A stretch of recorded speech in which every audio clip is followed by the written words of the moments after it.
Eh bien, chers amis, nous commençons cette semaine un nouveau livre, le troisième livre du Chumash, le troisième livre du Pentateuque, Pentateuque du mot penta, qui veut dire cinq en grec, car la première langue dans laquelle la Torah a été écrite et traduite, c'était évidemment le grec. Comme on sait que à l'époque de la dynastie des Ptolémées, c'était à l'époque du deuxième temple de Jérusalem, eh bien, un des rois Ptolémée, il y en a eu plusieurs, Ptolémée I, Ptolémée II, Ptolémée III, je ne me souviens plus lequel exactement, mais il a réuni 70 anciens d'Israël et les a installés dans 70 cellules différentes et leur a ordonné de traduire la Torah en grec.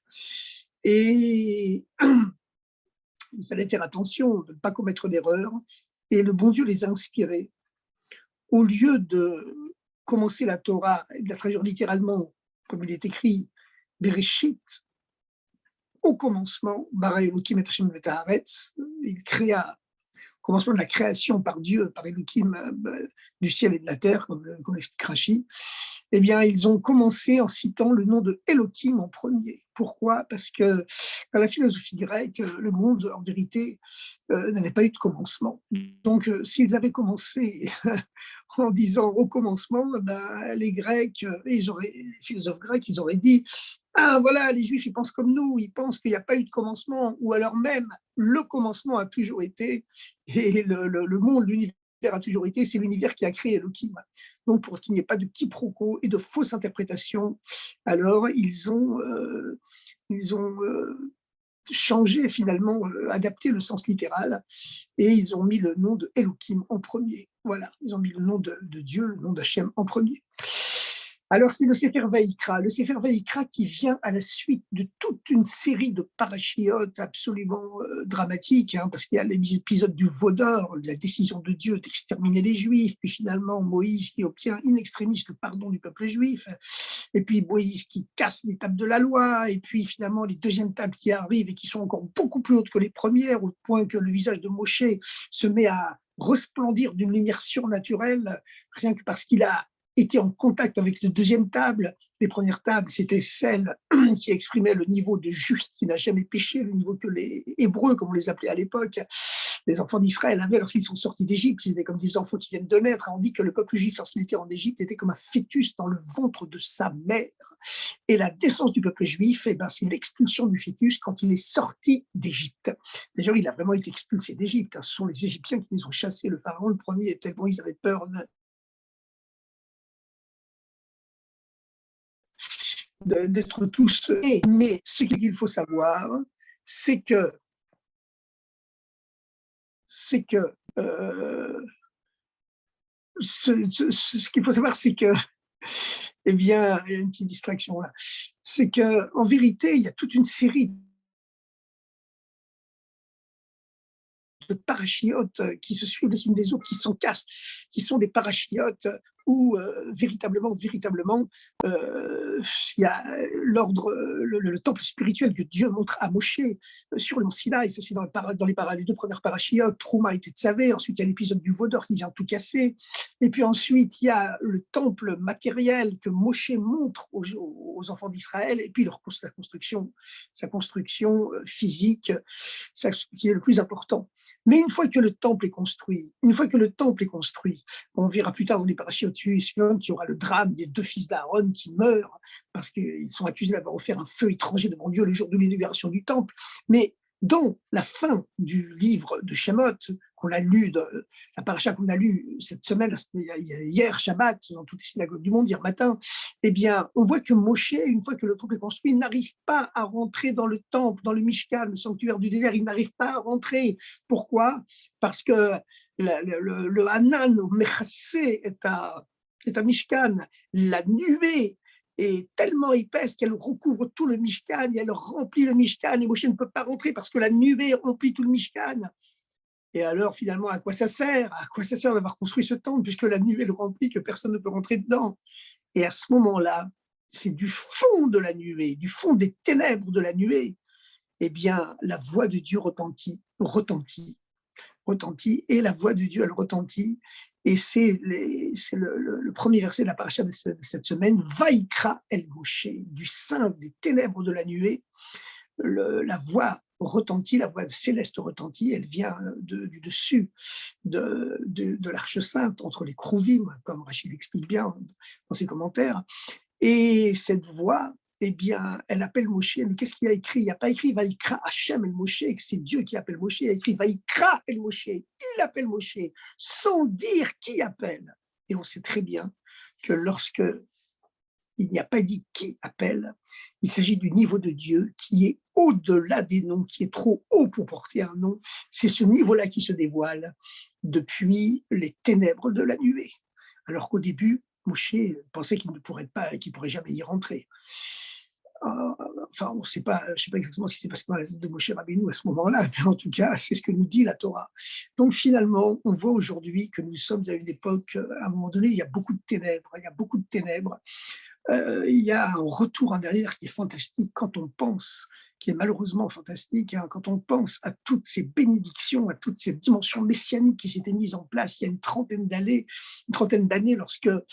lorsque l'URSS, l'Union des républiques socialistes soviétiques, comme on l'appelait à l'époque, s'était dissoute d'un coup, et que le pouvoir ex-soviétique avait accepté l'indépendance de toutes les anciennes républiques, les républiques d'Union soviétique, toutes les républiques avaient pris leur indépendance, y compris l'Ukraine et les pays baltes, et puis tous les pays, les fameuses démocraties populaires d'Europe centrale qui vivaient sous la firule soviétique, car sur le coup, elles se sont séparées du communisme, et puis la liberté économique a été proclamée en même temps que la liberté d'expression et la liberté religieuse, et le régime a implosé de façon pacifique, un fait unique dans l'histoire de l'humanité, car on n'avait jamais vu une dictature violente animée d'une idéologie de conquête violente du monde par les armes, et surtout qui s'était donné des armes pour le faire. Eh bien, oui, parce que hein, à l'époque, il aurait fallu que 3 jours maximum pour l'armée rouge pour arriver jusqu'à Brest, hein, pas Brest-Litovsk, mais Brest, à l'ouest de la Bretagne. Donc, vous savez, c'est une loi transhistorique, je ne sais pas si j'ai eu l'occasion d'en parler ici, il y a une loi transhistorique qui explique que lorsqu'il y a deux États voisins, un qui est pauvre et surarmé, pauvre et fort, et l'autre qui est riche et faible, la loi de l'histoire veut que l'État pauvre et fort finisse toujours par avaler, par attaquer et par avaler, par soumettre l'État riche et, et faible. Et là, c'était le cas, puisque en Europe occidentale, le niveau de vie était 10 fois ou 20 fois supérieur au niveau de vie de l'URSS et des démocraties populaires. Hein. L'URSS à l'époque, en 1988-89, il fallait 20 ans d'économie à un ouvrier moyen pour s'offrir peut-être une voiture, peut-être il y aurait un jour une voiture, alors qu'en Occident, en Europe de l'Ouest, bah, tout le monde avait déjà sa voiture, hein. Il a changé régulièrement, même qu'il soit neuf ou d'occasion, en tout cas tout le monde en avait. Donc la voiture, c'est un symbole, mais il y en avait d'autres. Eh bien, eh bien, et par contre, sur le plan militaire, il n'aurait fallu que quelques jours à l'armée soviétique pour avaler toute l'Europe occidentale, France, Allemagne fédérale, Allemagne de l'Ouest à l'époque, Benelux, Italie, Espagne inclus. Hein. Bon, il y a l'Angleterre qui est toujours protégée par la mer, mais voilà. Alors donc, chers amis, il y a eu ce miracle que cette loi de l'histoire a été déjouée. Ça a été l'exception qui confirme la règle, l'exception qui confirme la règle, et l'URSS, sans qu'on ait besoin de lui faire la guerre, sans que les États-Unis aient besoin d'agiter la menace nucléaire, eh bien, elle s'était dissoute pacifiquement. Et le rabbi a dit que c'était une exception de l'histoire tellement grandiose, tellement unique, que véritablement, c'était le Messie qui était rentré dans la tête des dirigeants soviétiques. Et puis, il y avait eu la grande conférence du désarmement juste après, où 50 pays autour des deux superpuissances, États-Unis et Russie, ex-URSS, s'étaient réunis pour accepter, pour décider de diminuer drastiquement leur budget militaire et de consacrer ce budget militaire au bien-être des populations. Et le rabbi avait dit ouvertement à l'époque que nous vivions le début de l'ère messianique annoncée par les prophètes, le début de l'ère où, selon la prophétie de Jérémie, de Ishaïaou, pardon, Isaïe, Ishayahu, les hommes feraient fondre le fer de leur lance pour en faire des socs de charrue. Alors aujourd'hui, c'est un retour en arrière clair et net, qui a commencé déjà depuis plusieurs années, hein. Les Russes, voilà, ils ont pris la Crimée, ils ont pris d'autres républiques caucasiennes. Voilà, ils ont fait main basse sur les petites principautés caucasiennes de Géorgie. Bon, voilà, ils ont complètement écrasé la Tchétchénie. Mais bon, on ne s'attendait quand même pas à ce retour d'une guerre froide comme cela entre les blocs, avec ce nouveau blocus économique de la Russie. C'est quelque chose, effectivement, qui nous ramène en arrière. Et alors, on se demande, mais alors qu'est-ce qui s'est passé dans ce dévoilement messianique? Eh bien, moi, je dis la chose suivante, c'est qu'effectivement, il y a un grand voile, mais ce voile, il est comme le voile de la nuée qui recouvre de ténèbres l'intérieur du Mishkan et qui empêche même Moshe Rabbeinu, le Messie de sa génération, le Messie de son temps, de rentrer à l'intérieur.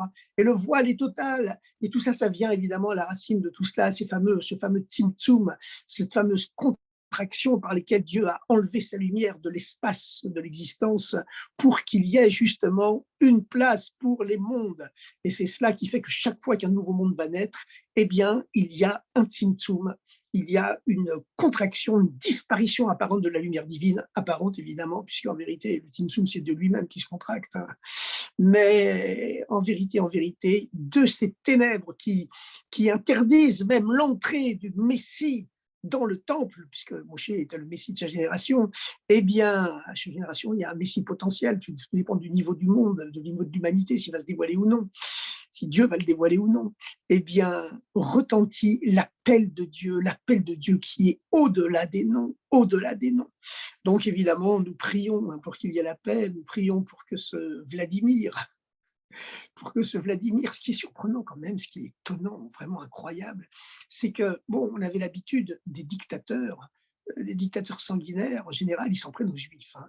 C'était le cas du tsar en Russie, qui utilisait les Juifs comme un bouc émissaire pendant toute la durée du 19e siècle, et surtout les dernières années du 19e siècle, les premières années du 20e siècle, où le tsar de Russie, eh bien, voilà, Poutine aujourd'hui, c'est le nouveau tsar, hein, eh bien, il utilisait les Juifs comme bouc émissaire pour détourner sur eux la fureur populaire et toutes les tendances révolutionnaires qu'il y avait en Russie en disant c'est la faute des Juifs, c'est la faute des Juifs, c'est la faute des Juifs. Bon, on a vu la même chose dans l'Allemagne nazie, hein. Les Juifs ont toujours été le bouc émissaire de l'histoire. Voilà, et comme le disaient les nazis, avec leur cynisme traditionnel, hein, leur cynisme habituel, bah après tout, c'est eux qui ont inventé la notion de bouc émissaire. Alors, ils ont qu'à l'assumer. Voilà, bon, c'est le cynisme, le cynisme terrifiant des nazis. Mais ce qu'il y avait d'étonnant quand même, c'est que on est toujours habitué que les dictateurs, même, voilà, même Staline, hein, eh bien, ils s'en prennent quand même aux Juifs. Voilà. Alors ici, nous avons un Vladimir Poutine qui fait la guerre au monde entier, finalement, il se met le monde entier contre lui, mais, mais en même temps, il est protecteur de la communauté juive en Russie, hein. Il protège les synagogues. Les synagogues en Russie sont protégées, tous les centres Loubavitch sont protégés. C'est vraiment une transformation totale par rapport à ce qu'il y avait dans l'URSS communiste. Et ça n'a pas bougé jusqu'à présent, hein. Toutes les synagogues, tous les centres Loubavitch, toutes les écoles juives sont protégées, l'antisémitisme est banni, interdit. Bon, vous allez me dire, c'est les caprices d'un homme, hein, parce que ce Vladimir, eh ben, quand il était enfant unique, il était malheureux comme un chien. Ses parents travaillaient, il paraît-il, 12 heures par jour ou 15 heures par jour. Il passait son temps tout seul, il n'était pas scolarisé.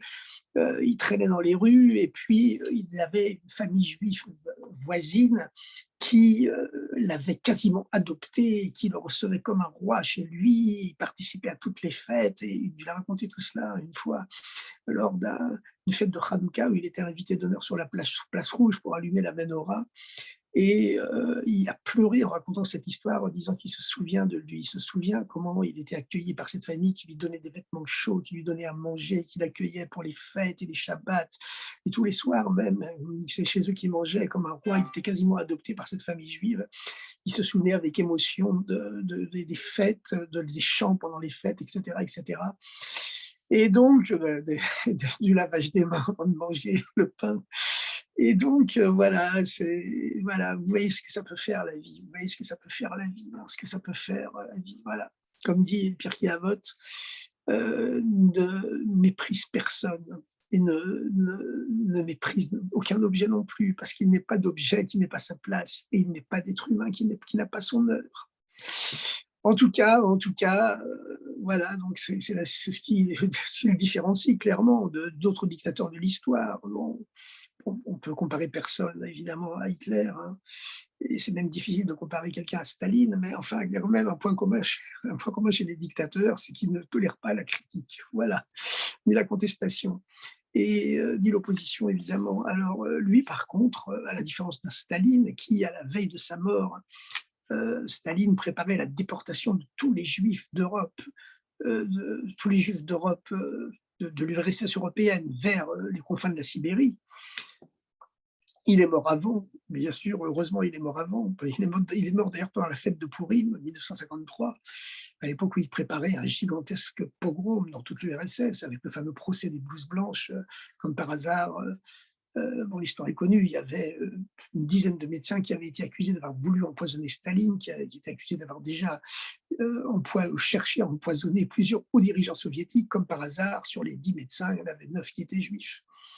8 ou 9 qui étaient juifs. Donc, tous les spécialistes du Kremlin, tous les kremlinologues, comme on les appelait à l'époque, les experts de l'Union soviétique, etc., savaient que c'était un signal qui annonçait que Staline allait s'en prendre spécifiquement maintenant au peuple juif. D'ailleurs, tous les grands procès de l'après-guerre, et dans lesquels les dirigeants communistes les plus élevés, au rang les plus élevés, étaient condamnés à mort au terme de procès spectacles complètement fous, où ces communistes idéalistes qui avaient sacrifié toute leur vie pour cette idole qui était le communisme, qui allait sauver le monde entier, ils avaient sacrifié toute leur vie pour ça, et puis brusquement, ils se voyaient accusés de crimes complètement fantasmatiques, complètement imaginaires, démentiels, mais c'était ça la théorie des grands dictateurs totalitaires, c'est que plus le mensonge est énorme, plus on y croit, parce qu'on se dit, on peut quand même, c'est une réaction psychologique inconsciente, on peut quand même pas nous mentir à ce point-là, donc forcément il y a du vrai. On les accusait d'être des agents secrets de l'étranger, enfin voilà, n'importe quoi. Et donc, et on leur faisait, après des tortures psychologiques et physiques même incroyables, on leur faisait réciter par cœur leurs aveux lorsqu'ils arrivaient devant le tribunal après des années, au moins des mois et des mois d'incarcération. Et tous les plus grands dirigeants soviétiques, ils craquaient tous et ils répétaient tous par cœur leur autoconfession. Le comble du supplice, c'est qu'au dernier moment, les spécialistes du NKVD, hein, on ne l'appelait pas encore le KGB, eh bien, il persuadait ces héros du communisme, hein, les ministres les plus importants, les commissaires du peuple les plus importants, les plus proches collaborateurs de Staline et de Lénine, eh bien, l'argument qui les achevait, c'était qu'on leur disait, écoutez, si vous dénoncez toutes les tortures dont vous avez été victime, si vous criez à l'injustice le jour du procès, vous encouragerez, vous donnerez de la farine à moudre à tous les anticommunistes du monde, et ça va se retourner contre le parti, donc vous ne pouvez pas faire du mal au parti, malgré les erreurs dont vous êtes peut-être victime, mais sacrifiez-vous une nouvelle fois pour le communisme. Enfin, c'était vraiment une manipulation complètement démente, et on voit finalement que les plus grands intellectuels français, ils sont tombés dans ce piège à l'époque. Enfin, voilà.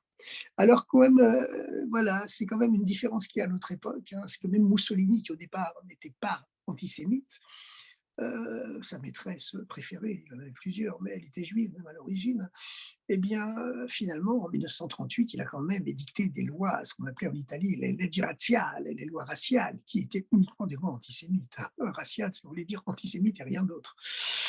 Alors, bon, mais il y a la différence, c'est que Vladimir Poutine, lui, il est plein d'un amour pour le peuple juif, grâce à cette famille et qu'il avait quasiment adoptée, et qui non seulement le recevait chez elle tous les soirs et tous les shabbats, et qui ne lui faisait jamais ressentir qu'il était un petit invité de trop, un pauvre à qui on accordait une aumône, mais qui le considérait, que le mettait à l'aise, le comblait d'aise, en lui faisant sentir qu'il était chez lui, qui le traitait avec autant d'amour d'amour que les enfants de cette propre famille. Vous voyez, une grande leçon, c'est une grande leçon, voilà. Alors, chers amis, on souhaite évidemment que cette terrible tragédie qui se passe actuellement, alors vous allez dire, on est chauvin. Bah, écoutez, on est chauvin. En vérité, quand il y a des êtres humains qui meurent de tous les côtés, des enfants qui deviennent orphelins, des femmes qui deviennent veuves, etc., et vice-versa. En vérité, il est écrit: Ve'ahavta et ta guerre, tu aimeras l'étranger. Qui guerre haïta be'eretz Mitzrayim, car toi, tu as été étranger en Égypte. Alors moi, personnellement, j'ai réfléchi à ce verset. Et vous savez, on se dit que les Juifs, évidemment, dans l'âme, ils sont toujours démocrates. Dès que l'État d'Israël a été créé, c'était impossible que ce soit une dictature.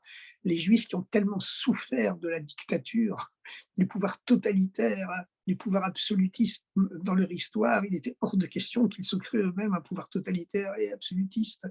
Donc Israël ne pouvait être qu'une démocratie. Mais parce que les Juifs avaient tellement souffert de régimes non démocrates. Mais finalement, lorsqu'il est écrit Hafta et ta guerre, tu aimeras l'étranger. Qui guerre haïta beret Israël. Pourquoi est-ce que tu aimeras l'étranger? Parce que toi-même, tu as été étranger. Voilà, il y a des choses comme ça, il y a des choses qu'on ne peut ressentir que lorsqu'on l'a soi-même été. Et d'ailleurs, vous savez, il y a eu cette fameuse, Yechidut, ce fameux entretien entre Yitzhak Rabin, l'ancien chef d'état-major de Tsahal, l'armée israélienne, avant qu'il soit Premier ministre, et après avoir été chef d'état-major, pendant plusieurs années, il a été ambassadeur d'Israël aux États-Unis. Et un jour, il a été invité par le rabbi et ils ont eu une longue entrevue, ce qu'on appelle une yichidut, qui vient du mot yichida. La yichida, c'est l'unicité de l'âme, c'est le niveau le plus haut de l'âme. On dit que dans l'âme, il y a 5 degrés, puis il y a le niveau de la yichida qui est le plus haut de tous les 5, et où l'âme du rabbi s'unit, l'âme universelle s'unit avec l'âme individuelle du juif qui est en face de lui. Et alors, lorsque le rabbi avait reçu Yitzhak Rabin en yichidut, le rabbi lui a demandé alors qu'est-ce qui se passe avec le verset Amze Badadishkon, ce peuple campera solitaire. C'est la fameuse bénédiction de Bilam au peuple juif lorsqu'il veut maudire le peuple juif et que Dieu place dans sa bouche les plus grandes bénédictions, y compris celles qui, Al-Pi Halacha, sont les seules dans le Chumash qui annoncent le Mashiach, qui annoncent le Messie. Alors, le rabbi lui demande qu'est-ce que vous pensez de Hamze Badadishkon, ce peuple campera solitaire, ou Bagouim Loitracham, il ne sera pas compté parmi les autres peuples, il échappe au recensement mondial. Alors, Yitzhak Rabin ne comprenait pas très bien de quoi il s'agissait. Et le rabbi lui rajoute qu'est-ce qui a créé, qui a façonné l'identité juive finalement? Est-ce que c'est le judaïsme lui-même, la Torah, etc., ses commentaires, la culture juive, comme on dit aujourd'hui? Ou bien est-ce que c'est l'antisémitisme qui a créé, l'identité juive, comme le disait Jean-Paul Sartre dans son fameux livre intitulé La question juive à la fin de la guerre 39-45, dans les années 50. Jean-Paul Sartre avait écrit une grande thèse célèbre, La question juive, dans laquelle il expliquait que c'était uniquement le regard antisémite qui crée le juif. Et Yitzhak Rabin, vous savez, depuis qu'il était tout jeune, il était habitué à travailler la terre avec sa bêche et son râteau, et puis ou alors à manier le fusil pour protéger son lopin de terre. Il n'était pas habitué aux questions philosophiques, donc il ne savait pas quoi répondre. Qu'est-ce qui a créé l'identité juive? Est-ce que c'est comme Jean-Paul Sartre, l'antisémitisme, ou est-ce que c'est la Torah qui a créé l'identité juive? Le rabbi lui a répondu, c'est les deux, voilà. Donc, en dehors du fait qu'évidemment, on retourne à une situation catastrophique, un retour en arrière comme on n'avait pas pensé qu'il pouvait exister. Voilà, on retourne à ce qui se passe en 14-18, où il y avait des soldats juifs et des soldats allemands qui se combattaient dans les deux armées. Voilà, on raconte l'histoire d'un combat corps à corps dans les tranchées où un soldat français s'apprête à massacrer le soldat allemand qui est couché par terre devant lui. Et puis, le soldat allemand, pensant qu'il va mourir, crie comme un juif le crie à ce moment-là, Shema Israël, Hashem Elokeinu, Hashem Echad. Et le soldat français, alors complètement sidéré, laisse tomber sa baïonnette. Alors voilà, il y a des soldats juifs malheureusement dans l'armée russe, hein, puisque en Russie, il y a le service militaire obligatoire, et puis il y a des soldats, il y a certainement évidemment des juifs dans l'armée ukrainienne. Et donc voilà, c'est vraiment une tragédie, en dehors du fait juif, hein, mais qui symbolise le drame n'importe comment d'une façon, parce que finalement, ce sont des êtres humains de tous les côtés. Chaque être humain est créé à l'image de Dieu. Et je me rappelle que pendant la première guerre du Liban en 1982, le rabbi avait reproché à Tsahal de ne pas avoir fini la guerre du Liban suffisamment vite à cause de sa crainte de l'opinion mondiale, et que les plans de Tsahal prévoyaient que depuis le déclenchement de l'opération Shlom à Galil, paix pour la Galilée à l'époque, et la conquête totale de Beyrouth, eh ben, il n'y aurait que 10 jours. Et Tsahal avait avancé même plus vite que prévu. Et puis, à cause de craintes de l'opinion mondiale, eh bien, le gouvernement israélien a ralenti la progression de Tsahal, et ça a duré 2 mois. Voilà, jusqu'à la prise totale de Beyrouth et l'encerclement total de Beyrouth et l'expulsion des terroristes. Le Ravi avait dit à l'époque que les terroristes avaient été recueillis, ils étaient enfuis dans 7 pays différents, et que on voyait donc la bénédiction de Dieu qui dit par un seul chemin, l'ennemi viendra t'affronter, et par 7 chemins, il s'enfuira devant toi. Ils avaient été recueillis, ils s'étaient enfuis dans 7 pays différents, y compris la Tunisie. Mais bon, et le rabbi avait déploré à l'époque que Tsahal ait tellement ralenti sa progression, et que ça avait coûté la vie, malheureusement, à beaucoup de nos soldats, malheureusement, Hachem comme Damam, voilà, comme on a l'habitude de le dire, que Dieu venge leur sang. Et puis, le rabbi avait déploré aussi qu'à cause de ça, ça cause la mort de plein de populations civiles arabes, parce que tout homme est créé à l'image de Dieu. Donc, vous voyez, comme le disait Elie Wiesel, le but du judaïsme, ce n'est pas de judaïser le monde, mais c'est de l'humaniser. C'est de l'humaniser, ne l'oublions pas. Voilà. Ouais, on disait sur les soldats israéliens pendant la guerre d'indépendance en 1948 qu'ils tiraient avec les larmes aux yeux.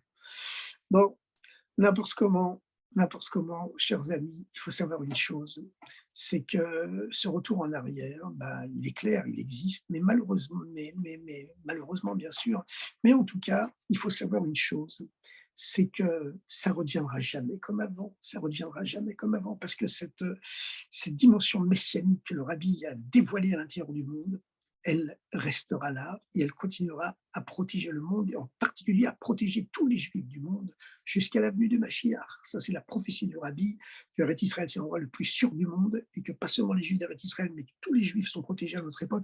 Et puis on le voit, on le voit. Regardez, c'est quand même incroyable, hein.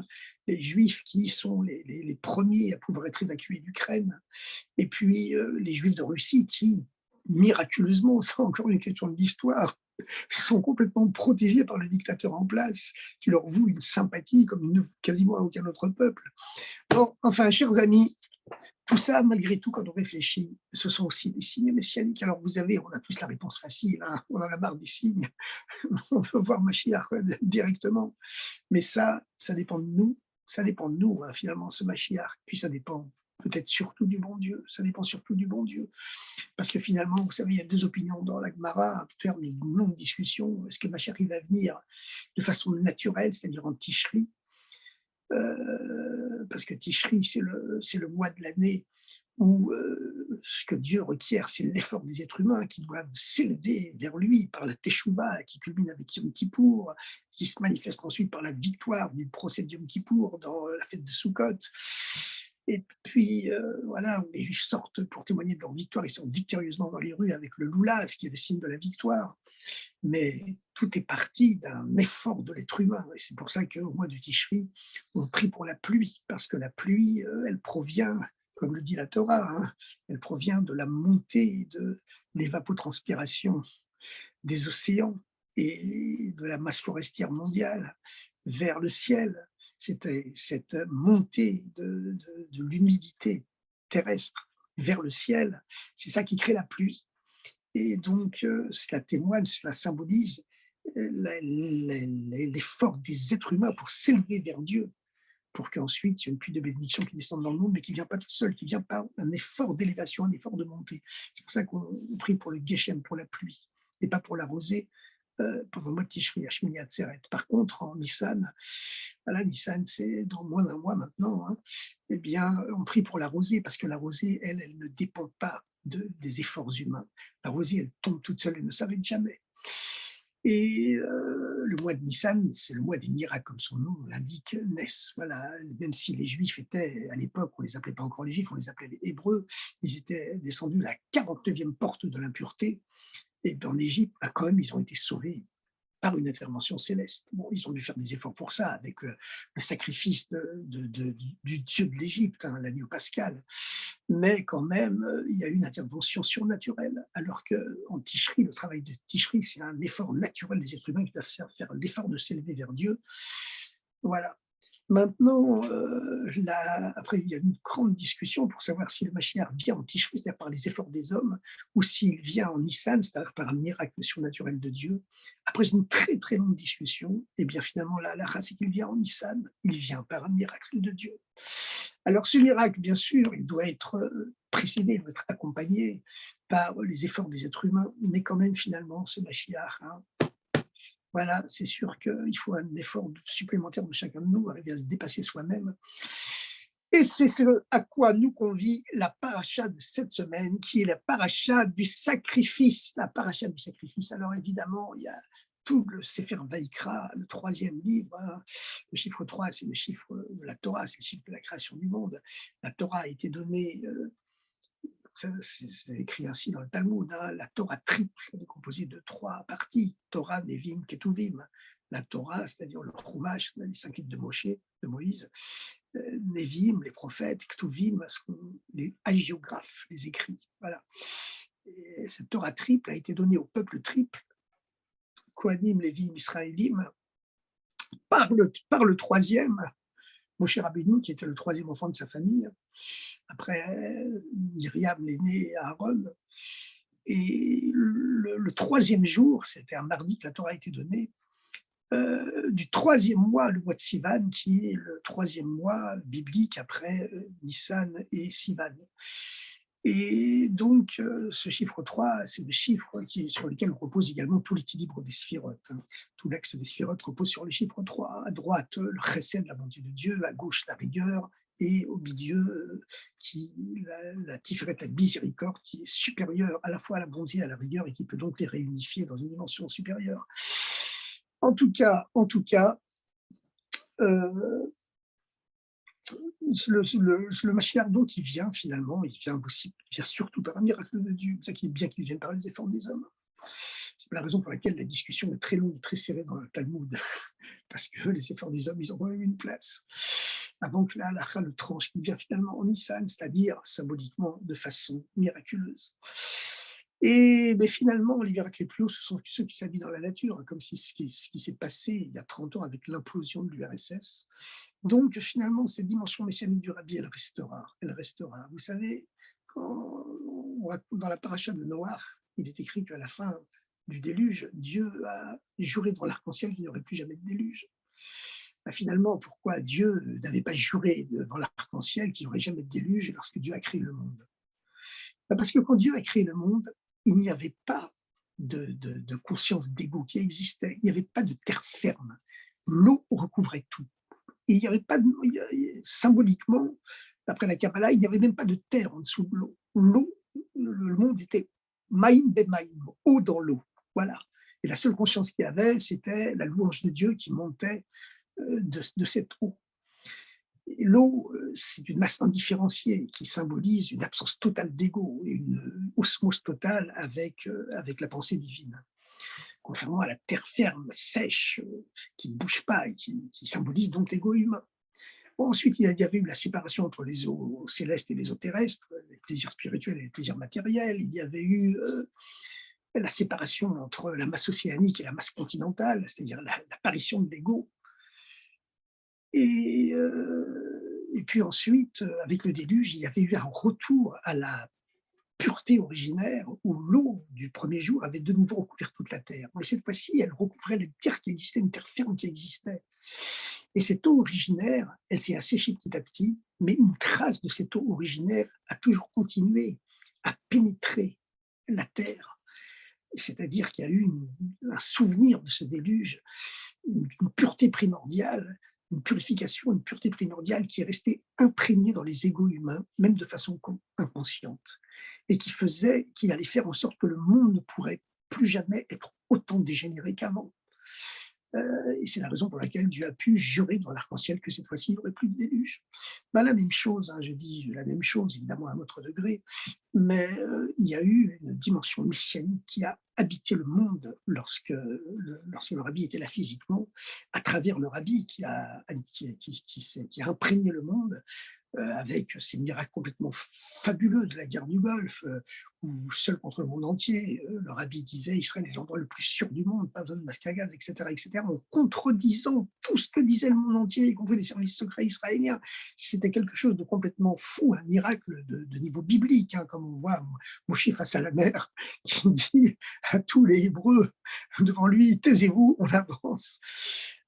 Voilà, de la même façon, c'est les Goïms qui font la paix brusquement après les années de guerre froide. On avait été plusieurs fois au bord d'une troisième guerre mondiale, que Dieu préserve.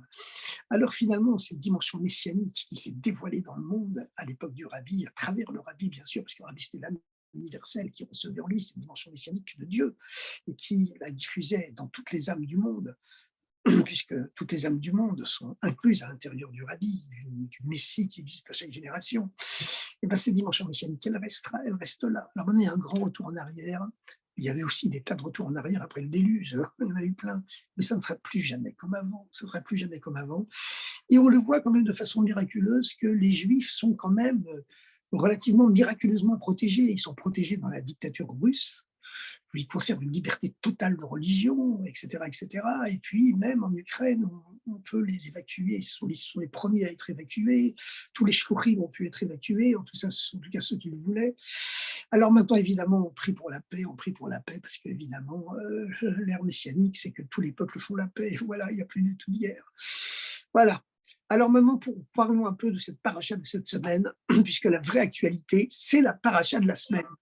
Alors, dans la paracha de la semaine, on parle des sacrifices. Et alors, il y a cette curieuse anomalie grammaticale dans le verset des sacrifices qui commence en disant Adam, un homme qui sacrifiera Mikem de vous, Korban Lachem, un sacrifice pour Dieu. Alors là, il y a une claire anomalie grammaticale. Normalement, il y aurait écrit en hébreu Adam, Mikem qui akriv, un homme de vous qui sacrifiera, d'entre vous qui sacrifiera, Korban la Hachem. Et là, il y a écrit un homme qui sacrifiera de vous. Le mot Mikem, de vous, il n'est vraiment pas à sa place. Mais la réponse, elle se situe bien sûr sur un plan symbolique, un plan spirituel. C'est-à-dire que lorsqu'on veut offrir un sacrifice, eh bien, le taureau ou le bélier ou l'agneau qu'on apporte au sacrifice, les galettes de blé qu'on apporte au sacrifice, eh bien, ou les galettes d'orge pour le sacrifice du Homer, ou pour le sacrifice de la femme sota, eh bien, ce sont finalement des moyens pour, euh, pour justifier, ou pour matérialiser le sacrifice le plus important, qui est le sacrifice spirituel qu'on va opérer à l'intérieur de soi. Et c'est ce que nous dit cette anomalie grammaticale. Adam qui akriv, un homme qui sacrifiera, et le mot korban, yakriv, sacrifiera, c'est la même racine que le mot karov, qui veut dire s'approcher, un homme qui voudra s'approcher de Dieu. Mikem, c'est de vous, Korban Lachem, que va venir ce sacrifice. Et ensuite, il y a toutes les sortes de bêtes spirituelles, de bêtes intérieures que l'être humain doit sacrifier. Alors la Torah commence en disant si c'est du gros bétail ou si c'est du petit bétail, et elle nous annonce la façon dont on procède au sacrifice, c'est-à-dire de l'approchement à Dieu, du gros bétail et du petit bétail. Parce qu'il y a des êtres humains. Vous savez qu'il y a deux consciences dans l'être humain, la conscience divine, la conscience de l'âme divine, et puis la conscience de l'âme animale. Bon, chez nous, chez tous les êtres humains, qu'on le veuille ou non, hein, malheureusement, on peut le déplorer, mais c'est comme ça. Hein, c'est comme ça que Dieu nous a créés. La conscience animale, elle est beaucoup plus forte que la conscience divine dans l'être humain. C'est comme ça. Comme on dit, Dieu, on entend qu'il existe, on peut sentir même qu'il existe, mais on ne voit pas qu'il existe. Ou alors, vraiment, il faut être à un niveau spirituel très, très haut. Mais ce n'est pas le lot de la majorité des êtres humains, ce n'est pas la règle, c'est plutôt l'exception qui confirme la règle. Par contre, les choses matérielles, on les voit. C'est pas, on n'a pas besoin d'entendre que le matériel, le monde physique existe pour le voir. On le voit, c'est tout. Alors, voilà, c'est comme à l'époque du régime soviétique, hein, il y avait un professeur qui prêchait, qui respectait bien les programmes et qui prêchait l'athéisme en classe. Alors, il disait aux élèves: «Regardez les enfants, il faut croire que ce qu'on voit. Ce tableau noir, on le voit, eh bien, je dis donc qu'il existe. Dieu, on ne le voit pas, donc il n'existe pas». Et donc un petit enfant qui était assis tout au fond, qui au fond n'était pas vraiment bête, hein, il était même très intelligent au fond, eh bien, il a interpellé le professeur: «Camarade professeur, il y a des tas de choses aussi qu'on ne voit pas. Par exemple, l'intelligence, c'est une chose qui ne se voit pas. Votre intelligence, on ne la voit pas, donc ça veut dire qu'elle n'existe pas». La suite de l'histoire ne dit pas si les parents de cet enfant insolent mais intelligent n'ont pas été envoyés au goulag. Évidemment, on espère que non. En tout cas, ce qui se passe, c'est que ce sacrifice, donc, il est spirituel. Alors, il y a des êtres humains qui ont, puisque la Torah énonce différentes sortes de sacrifices, le gros bétail ou le petit bétail, il y a des êtres humains dont l'âme animale, c'est un gros bétail, c'est un taureau furieux qui facilement, il voit rouge, dès on lui met un tissu rouge en face de lui, et il fonce, ça y est, et il encorne. Et malheur à celui qui est sur son passage. Puis il y en a d'autres, ils ont un petit bétail, ils ont un petit mouton à l'intérieur de leur animal, c'est un petit mouton. Alors lui, non, il ne fait pas de dégâts autour de lui, en tout cas pas de dégâts physiques. Mais qu'est-ce que c'est le propre du mouton? Tout le monde le sait, hein. Même si le général de Gaulle qualifiait les Français de veaux, en disant les Français sont des veaux, l'expression consacrée pour qualifier les suiveurs, ceux qui ne font que suivre dans la vie, c'est les moutons, évidemment. Alors, ça c'est un commentaire du rabbi qui dit que malheureusement à notre époque, le mauvais penchant du peuple juif, ce n'est plus le mauvais penchant du taureau furieux, c'est malheureusement le mauvais penchant du mouton. Voilà. Et alors, vous voulez le dire, excusez-moi de le dire, mais on voit ça beaucoup chez nos frères d'Eretz Israël, hein. On les voit sans arrêt de copier la dernière mode américaine, les tatouages, les boucles d'oreilles, etc., etc., etc. Et alors, c'est malheureux, hein, parce que finalement, voilà, la mode en France, elle est au jean troué. Je ne sais pas si c'est la même chose aux États-Unis, ou en Israël encore, mais en tout cas, alors on voit ces juifs qui, normalement, le peuple juif, c'est lui, le peuple phare de l'humanité. Or, la goïm des Tatira, lumière des goïm, je t'ai créé, lumière des nations, lumière des peuples, je t'ai créé. Et puis on voit que les Juifs, au lieu de se sentir phares de l'humanité, de montrer l'exemple, c'est eux qui suivent les modes des goïms, les modes de pensée des goïms, les modes de se vêtir des goïms, voilà, le mode de se tatouer, etc., etc. Alors franchement, ça fait de la peine. Mais tout ça, c'est dû aux moutons qu'on a en nous. C'est aux moutons qu'on a en nous. On a tous cette tendance à être des suiveurs. Voilà. En tout cas, en tout cas, il faut être capable de sacrifier. Pour ceux qui ont encore un taureau furieux à l'intérieur d'eux, il faut être capable de le sacrifier.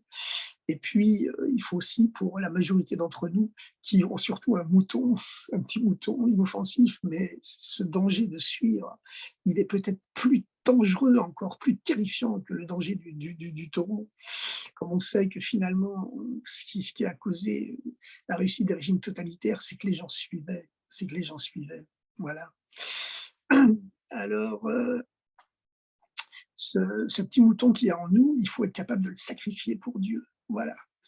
Et d'un autre côté, le sacrifice, c'est-à-dire l'approchement de l'âme animale de Dieu, puisque korban, sacrifice, c'est la même racine que le mot karov, ou fresh bait à chaque fois, c'est-à-dire rapprocher Adam, un homme qui acclive, qui s'approchera. Miken, Korban, Korban Miken, c'est de vous que doit venir ce rapprochement vers Dieu. Eh bien, à ce moment-là, on voit que le sacrifice de l'âme animale, le taureau furieux ou, dans la majorité des cas, le petit mouton, eh bien, il permet d'avoir un contact avec Dieu beaucoup plus élevé que le sacrifice de l'âme divine, que l'approchement de l'âme divine. Vous allez me dire, la divine, elle est déjà proche, mais quand même, regardez la précision des versets de la Torah. Adam qui acclive Mikem, un homme qui sacrifiera, qui approchera de vous. Qui c'est vous? Vous, c'est l'identité profonde, votre identité profonde, c'est-à-dire l'âme divine qui est en vous. Korban Hachem, et qui voudra donc approcher, offrir en sacrifice son âme divine à Dieu. Eh bien, il a écrit qu'effectivement, dans ce cas-là, lorsque le sacrifice est accepté, il est réussi, il est offert à Dieu. Mais ensuite, lorsqu'on parle du sacrifice de l'âme animale, le taureau ou le taureau furieux ou le petit mouton, eh bien, il a écrit l'Ifné Hachem, que lorsqu'il est accepté, il est offert l'Ifné Hachem, au-devant de Dieu, c'est-à-dire plus haut que le nom de Dieu. Voilà, parce que, comme il est expliqué, hein, une fois, Raf Tuvot Bekoar Shor, ce taureau, c'est lui qui permet l'abondance des récoltes. Hein. C'est lui, le buffle, le taureau, c'est lui qui est le tracteur de l'époque, hein, qui est la moissonneuse-batteuse de l'époque, c'est lui qui est la base de l'agriculture à l'époque. Eh bien, c'est lui qui fait engranger les récoltes. Et c'est cela, voilà, ce qu'il faut savoir, c'est que ce sacrifice, cet approchement à Dieu de l'âme animale, eh bien, il permet d'avoir un contact avec Dieu encore beaucoup plus puissant, beaucoup plus fort que l'approchement, le sacrifice de l'âme divine. L'un rentre en contact, nous permet d'entrer en contact avec le nom de Dieu, mais l'autre nous permet en contact avec le niveau qui est au-delà du nom de Dieu, trop pour porter un nom, l'essence divine elle-même, qui se trouve effectivement dans le matériel, comme on le sait, c'est le gros mystère de la pensée juive. L'essence de Dieu ne se trouve pas dans le spirituel, elle se trouve dans le matériel. Dans le spirituel, c'est seulement une lumière divine, une lumière dégradée de Dieu, mais une lumière quand même. Tandis que le matériel, lui, il recèle non pas une lumière, mais l'essence qui est au-delà du dévoilement, mais c'est quand même l'essence. Alors, ensuite, avant d'offrir le sacrifice, vous savez ce que je vous dis là, c'est le premier commentaire du Rabbi dans le premier des 39 Likutei Sirot, le premier des 39 volumes des Sirot. Eh bien, mais c'est la base, hein. Toute la base, elle est dedans, dans ce premier commentaire. Et comme je l'ai entendu hier dans une Fabringen, connaître par cœur les 4 premiers volumes des 39 volumes du Rabbi, c'est les 4 lettres du nom de Dieu, hein, et ben c'est vraiment une base. Bon, les 4 derniers aussi, qui sont très, très connectés avec la notion de Mashiach, évidemment. Bon, ça ne veut pas dire qu'il faut négliger celle qui est entre, entre les 4 premières et les 4 dernières, mais quand même, comme on dit, Newt Trilatan, Besofan, Betrilatan, le début se reflète dans la fin et la fin dans le début, comme on le dit tous les vendredis soirs dans les Chadodi, sauf c'est la fin, la conclusion de l'acte, de Marshavatrila, elle est dans la première pensée. La fin se dévoile, se reflète dans le début dans la fin. Alors, avant d'offrir le sacrifice, il faut d'abord inspecter le sacrifice. C'est la raison pour laquelle les Hébreux, les enfants d'Israël, comme on les appelait à l'époque, on ne les appelait pas encore juifs. Hein. C'est seulement à l'époque de Pourim que les juifs ont commencé à être appelés juifs. Dans le Tanakh, dans la Bible, la première fois que que les Hébreux portent le nom de Yehudim, c'est dans la Megillat Esther. Voilà. Avant, on les appelait soit les Ivrim, les Hébreux, soit les Bnei Israël, les enfants d'Israël. Eh bien, les enfants d'Israël, lorsqu'ils apportent ce sacrifice, eh bien, ils doivent d'abord inspecter l'animal pour qu'il soit complètement pur et sans défaut, parce qu'un animal qui a un défaut, il est interdit de l'offrir en sacrifice. Et c'est la raison pour laquelle, techniquement, les enfants d'Israël, lorsqu'ils ont reçu l'ordre de sacrifier le dieu de l'Égypte, l'agneau pascal, parce que pendant toute cette année, pendant tout ce mois de Nissan, qui est le premier mois du printemps, donc le premier mois du cycle du zodiaque, où toute l'Égypte se prosternait devant le signe zodiacal du bélier, symbolisé par la force primordiale, la force de la jeunesse du bélier qui est l'agneau, eh bien, les Hébreux ont dû faire un sacrifice total, le sacrifice de leur vie. Hein. Dieu leur a dit, vous garderez le dieu de l'Égypte, l'agneau, 4 jours chez vous, attachés au pied de votre lit. Et pendant ces 4 jours, ces 4 jours, théoriquement, ils étaient faits pour inspecter l'agneau dans tous ces détails, pour voir s'il était vraiment pur, sans défaut, pour être sacrifié. Bon, enfin, on peut, on peut vérifier la pureté d'un agneau. On n'a pas besoin de 4 jours pour cela, vraiment. Hein. Mais bon, en vérité, c'était un test, parce que pendant ces 4 jours, les Égyptiens venaient sans arrêt les voir en leur demandant, mais qu'est-ce qui se passe, vous êtes convertis à notre culte de l'agneau? Et les Juifs répondaient au contraire en narguant les Égyptiens, au contraire, on va le sacrifier pour le vrai Dieu. Ils se mettaient en danger, parce que normalement, ils auraient dû être génocidés par les Égyptiens qui avaient le droit de vie et de mort sur eux. Mais c'est ce don de même des Hébreux qui a réveillé l'amour de Dieu pour Israël qui est au-delà de toute logique, parce qu'eux-mêmes avaient agi avec un don de même qui était au-delà de toute logique. Alors, en tout cas, il faut d'abord vérifier bien si cet animal qu'on veut offrir, il est complètement pur.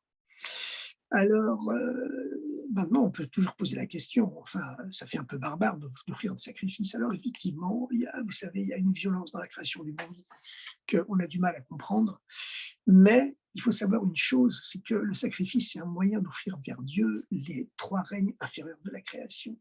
Parce que les 4 lettres du nom de Dieu, le Yud, le He, le Vav et le He, lorsqu'ils descendent sur terre, ils s'incarnent dans les 4 règnes de la création que sont le minéral au plus bas, ensuite plus haut le végétal, plus haut l'animal et plus haut l'être humain. Et c'est l'être humain qui a pour rôle d'élever les 3 règnes inférieurs. Alors, donc, les sacrifices sont toujours accompagnés de sel, c'est-à-dire l'élévation du règne minéral. Et puis, ensuite, on offre des galettes de blé, des galettes végétales. On offre des galettes de blé, des galettes végétales, donc du vin également, des aspersions de vin.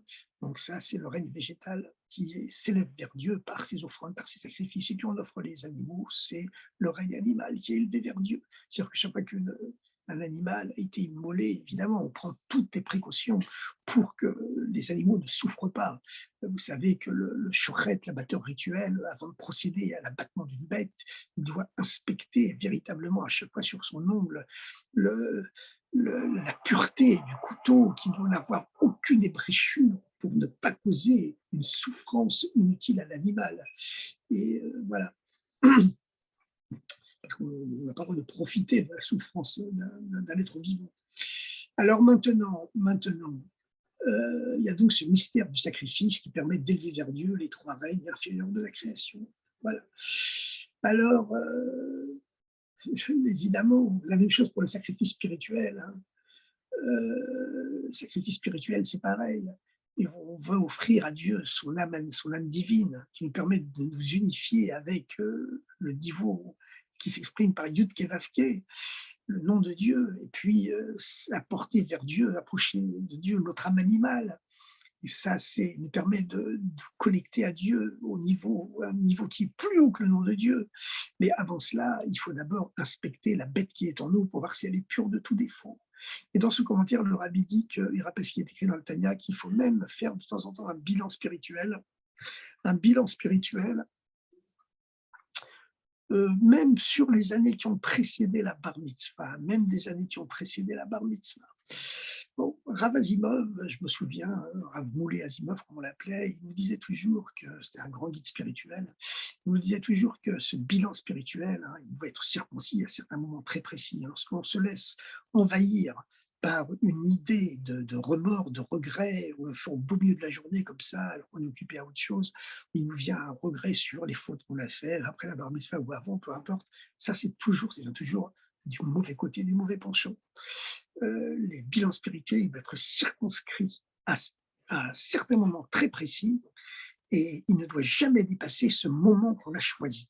Si ça tombe, ces idées-là de regret, de remords, etc., de soi-disant bilan spirituel pour vérifier son sacrifice, ça tombe à du moment qu'on n'a pas choisi, ça veut dire que c'est bien du mauvais penchant.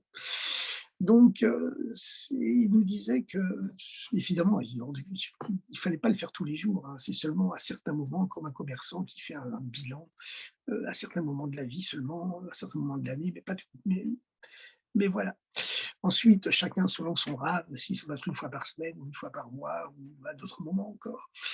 Bien, alors, chers amis, maintenant, donc, voilà, il y a toutes ces notions d'approchement de Dieu et qui doivent passer par effectivement une offrande à Dieu de l'âme divine qu'on a en nous et surtout de l'âme animale qu'on a en nous.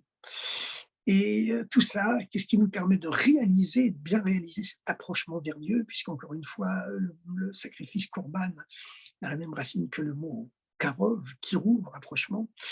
Eh bien, c'est qu'est-ce qui nous permet de réaliser toutes ces choses-là? Eh bien, il y a une seule chose qui nous permet de le réaliser, c'est la simcha, c'est la joie. C'est seulement si on est pénétré, habité continuellement par une joie qui casse toutes les barrières, toutes les limites, et surtout en ce mois d'Adar, qui est le mois de la joie, le mois de la réussite, le mois de la chance. C'est connu que lorsqu'on a un procès contre un goy, un non-juif, antisémite, hein, il faut le repousser au mois d'Adar parce que c'est la chance du peuple juif, le mois d'Adar. parce que c'est l'anniversaire de la naissance de Moshe qui s'est déroulée le 7 Adar. Voilà. Et cette naissance de Moshe, c'est le bon mazal de tout le peuple juif, qui a sauvé tout le peuple juif à l'époque de Pourim. Alors maintenant, c'est seulement cette joie qui peut nous permettre d'effectuer cette teshuva, ce retour, comme le rabbi l'explique souvent. Il y a deux niveaux de retour. Il y a teshuva tata, c'est le terme du Zohar en araméen, le retour inférieur, c'est-à-dire le bilan spirituel, etc., etc. Mais surtout, il y a la tchouva ilaha, le retour supérieur, et celui-là ne peut s'opérer que par la joie et que dans la joie, qui casse toutes les limites, y compris les limites de l'âme divine et de l'âme animale, et qui dévoile le Mashiach en nous, et donc en même temps dans le monde entier. Alors, chers amis, et comme le rabbi l'a dit une fois à la veille d'Yom Kippour, le dernier Yom Kippour d'ailleurs que le rabbi a passé dans ce monde, eh bien, le rabbi a dit tchouva tata, la tchouva inférieure, les regrets, tous les juifs du monde l'ont déjà fait. Maintenant, ce que Dieu attend de nous, c'est la tchouva ilaha, la tchouva uniquement dans la joie et dans l'allégresse. Alors, chers amis, bon mois d'Adar, le mois où on multiplie la joie et que des bonnes nouvelles dorénavant. Et comme il est écrit dans la 9e plaie d'Égypte, juste avant la libération, alors que les ténèbres couvraient le monde, où les chol d'Israël, pour tous les enfants d'Israël, Haya Or Bemosh Motam, il y avait la lumière dans leur demeure. Et on sait que cette lumière qui aujourd'hui protège les enfants d'Israël partout dans le monde entier, elle s'étend au monde entier, elle protège toutes les nations, tous les peuples, toute l'humanité, pour accueillir dans la paix le Mashiach immédiatement. Bonne semaine à toutes et à tous. Et un bon mois d'Adar.